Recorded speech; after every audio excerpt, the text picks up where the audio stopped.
Karen? Yes. Hey, this is Mr. Kamal with policeabuse.com. Hi. Okay, why don't you talk me through your story, tell me what happened, and then I'll make some recommendations and we'll get you some help. Okay, well, it happened quite a while ago. Okay, well, just give me the rundown of what happened, and then if there's anything that can still be done, we will help you with that. Okay, it was back in, it was in 2006. Okay, and what happened? Okay, I had a 1950 $100 bill, and I went into a Metro PCS store to purchase a phone. And when I gave the gentleman behind the counter my bill, they told me it was no good. I'm like, no good, okay, whatever that means. Then the gentleman walked in and said, you know, you have to keep that bill. He said it was counterfeit. He marked it with one of the pens. Mm-hmm. And the gentleman said, you know, you have to keep that bill and call the police. And I said, why don't you do that? And I'll wait here for the police to come because I didn't want to have any part of that. You know, I didn't know. A friend of mine had given it to me. So I thought, well, I'll just tell him where I got it. He can tell him where he got it and whatever, right? Mm-hmm. So I said, okay. So I waited and waited. And in the meantime, I did have my 4-year-old child with me. And so in the meantime, I went next door to the girl store next door, bought a newspaper, put it in my car, bought my child some chips.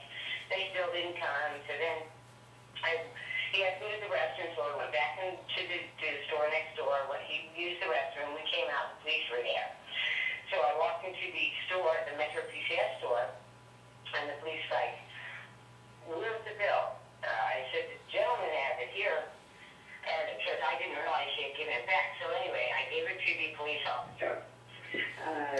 He automatically, was guilty and and anyhow, what ended up happening was they did arrest me.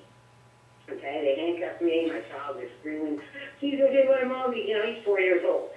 So the policeman said, "Well," I said, "Please don't do this to my child." He said, "Well, if you let me search the car, I'm not doing this. You are doing this to your child." I said, "Look, do what you got to do, you know." But my God, so they did arrest me. They handcuffed me. Made me and my child sit in the store.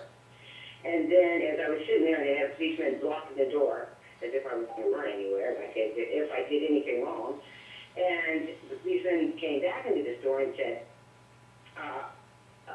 take the handcuffs off her.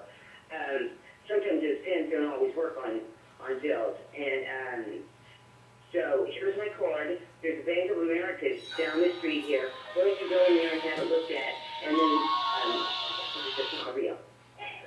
And at this point, my child was extremely traumatized. I mean, he's been to therapy for this. And, let me call you back, Greg. So that, okay. And I went to my friend who got it. He got it from the Bank of the West. I went to the lady who gave it to him when he had cashed it. She said a little lady had come in and brought us back a 1950 bill. And I spoke to my brother, who's also in law enforcement. He said, "Karen, those pencil bills are from 1970 and older."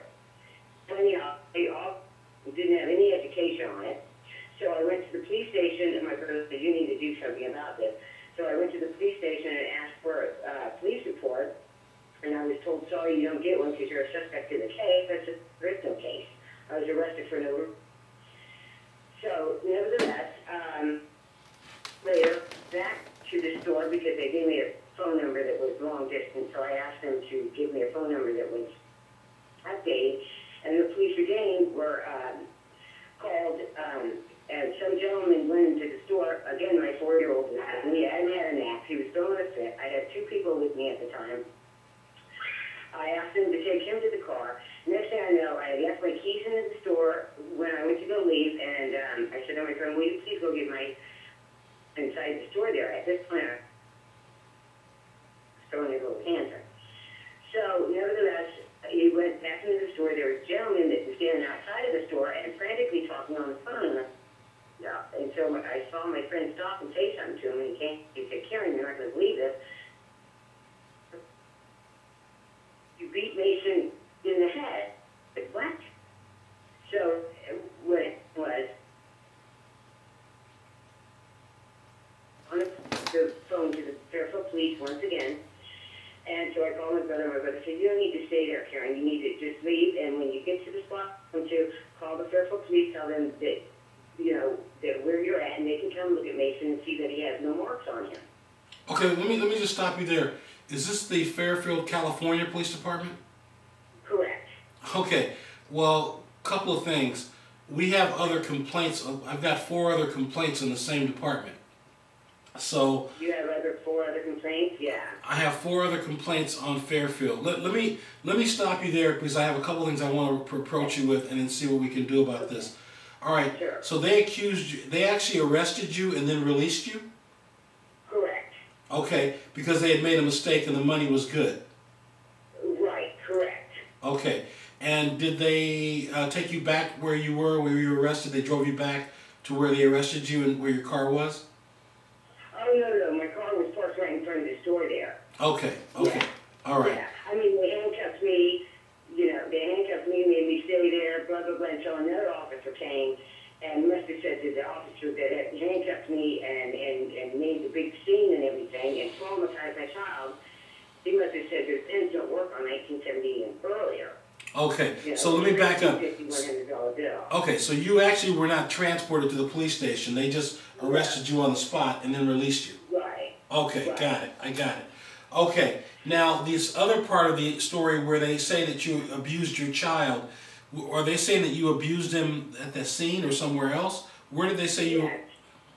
Yes, the gentleman who I don't know who he is or anything, they beat my son, but so I called him, which is right over the road from Fairfield. It's Fairfield's a senior unified school district, and it's right there. I called them, and I told them, they asked me all this information. Then they said to me, well, Karen, why don't you meet us somewhere, and we'll Mason, and if he's okay, then we won't file a with the Child Protective Services. My supervisor said, I can do that. And I said, well, can't you come over to where I'm at and look at it? They said, no, we can't do that. We're too busy. So time went by, it got dark, we ate dinner. Finally, we called back and said, okay, why don't you do me a favor and meet me in the Fairfield Police Station parking lot in 15 minutes? And my brother, who, as I said, is in law enforcement, said, no, Karen, you need to stay right where you're at and have them come to you, and they can see Mason. I have never hit my child, okay? I don't have a record. I'm an upstanding citizen. So anyhow, he called me back and he says, well, why don't you meet me in the Fairfield Police Station in 15 minutes? This is about 4 days later after the counterfeit action. And I'm like, well, can't you come to where I'm at? No, we can't do that. No, there's no way we can do that. You need to meet me in the Fairfield Police Station in the parking lot in 15 minutes. It was about 9 o'clock at night. My son hadn't taken a nap that day, so he was sleeping.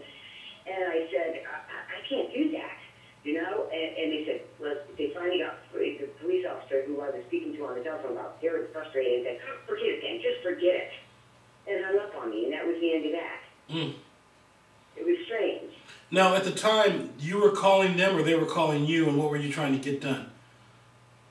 They wanted to see that Mason, my son, didn't have any marks on him, as this man had reported that I had beat him around the head. I never did. Oh, okay. So And they wanted you to come down to the police station to show them that your son was not injured. Correct.